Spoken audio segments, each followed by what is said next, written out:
Submerged Podcast. Buenas tardes, buenos dias, wherever you're at.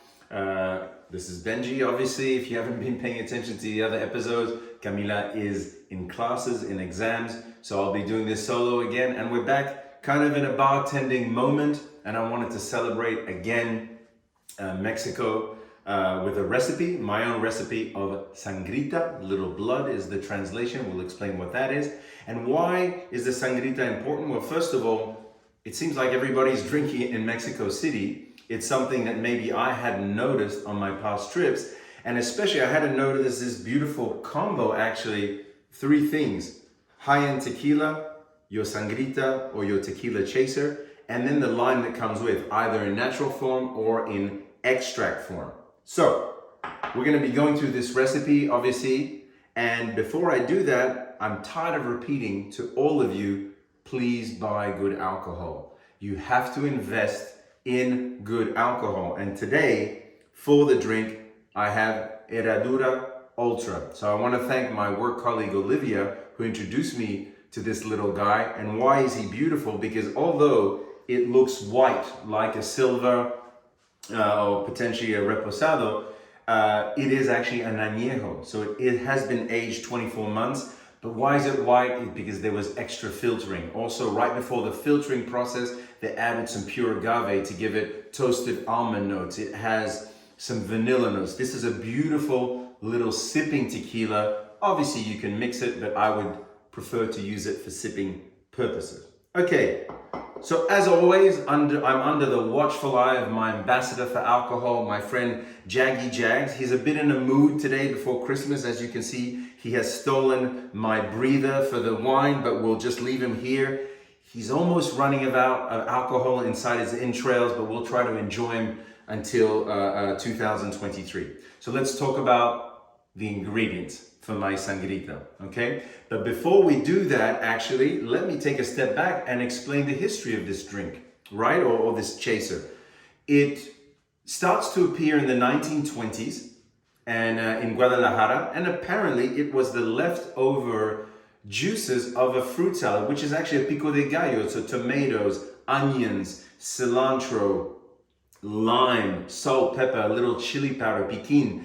And so whatever was left over in that bowl, in that salsa, people would use as a tequila chaser. So that is where the legend is. And also in Jalisco, they were using Seville oranges, lime, pomegranate juice to make it sweeter.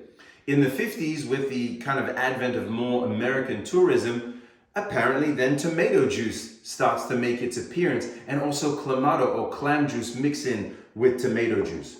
So what you're seeing is an evolution of a drink, not only through visits from other countries, but also you're seeing an evolution per the terroir, per the local regional area. And the beauty of it is in Mexico City, depending on what restaurant you were at, they changed the formula. So when I came back, I said, well, you know what? I'm gonna bloody try this, and I'm gonna do it to my own taste, which can be either spicier, not so spicy, and then a little changes that I've made to it. So let's talk about the ingredients. Well, first of all, here is my tomato juice. It's store-bought. If you have roasted tomatoes yourselves that you mix in with water that you blend and then you put through the colander sieve and to take out the impurities and also the big thick pieces, you can obviously do that yourself. But I got a store-bought one here that has a touch of celery. It's a beautiful thing. I found this. It's from Serbia, so we'll see how it serves for my base. As you can see on my beautiful cutting board, I've got oranges, I've got serrano or jalapeno. In this case, I'm using more jalapeno. I've got my limes, I've got just half of a lemon. Salt and pepper are here on the side, and we'll talk about those guys later. I got my chili powder. I have some olives, an olive brine, and that's my own formula here. Some Worcestershire sauce, and hot sauce too. Not necessary, but for me, I like the spice to it, so we're gonna add it. So I got the blender next to me. Let's go step by step and see what happens. Okay, so I don't like telling you if it's a cup, a pot, or whatever. I go with my eye, I go with my gut feel. That's the way I cook. So I'm just gonna pour in my tomato juice, and okay, maybe that's a cup and a half right there, maybe a little more. So there we've got that tomato juice going. I'm gonna take my oranges, put that in. And so depending on what type of orange you have, if you had mandarin, tangerine, or other types of citrus, and depending how you like it, sweet or more savory, that also you can play around with the formula. What's the beauty about this chaser, there's not a correct formula, right? So here I am, I'm putting a whole orange, and that's what I did on my last try, and I'm gonna actually put in about 1.5 this time. So I'm gonna make it a little sweeter compared to last time. So here we go, we've got the orange going in, beautiful citrus, starting to mix in with that tomato. I'm gonna put in now and that one's rolling away from me, but that's perfect. I'm gonna put in half of my lemon. Okay, so another touch of citrus in there. Then I'm gonna be putting in, about 2 limes, or 2.5. Again, depending on the acidity level that you like it, you can play around with this, and after you've blended it, you can figure out if it works for you or not. So here we go. And I've got 2 more halves, and I'll be done with my lime.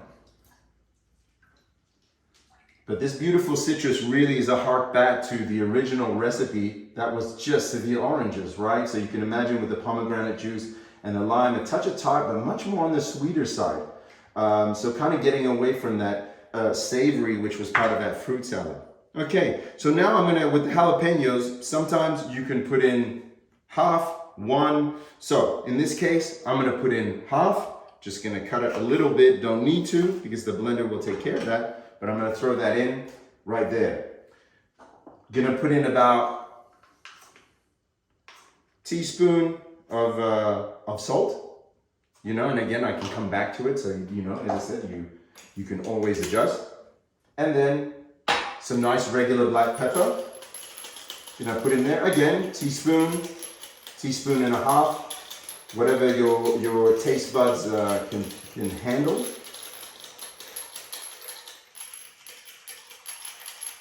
That's beautiful right there. Okay. And here I go. This is my own touch. Normally, with the clamato, you're going to have some clam broth, you know. So what I'm doing is using the brine of olives. The other day, I also used the brine of pickles. That worked too. So think about brunch, think about, cocktail sauces. We're getting kind of that feel. Here's my Worcestershire sauce, just kind of a dab of that. That's gonna give some sweetness and some smokiness to it. I'm gonna put a touch of my chili powder and as well as a touch of my favorite hot sauce. So this can be Tabasco, it can be salsa Valentina, chulola, different hot sauces around there. This one's called Yucatan, funny enough. And then, so that's gonna be more a touch of habanero. So now I've got all my ingredients in there. I think Jackie is super pleased with what I've been doing. He's giving me the thumbs up. So I'm gonna blend this and make some noise for you real quick.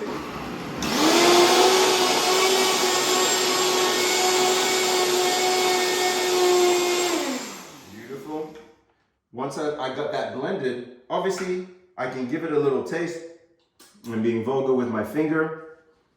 So it's telling me good heat, I can feel it. Maybe a touch more on the salt, maybe a touch more on the pepper.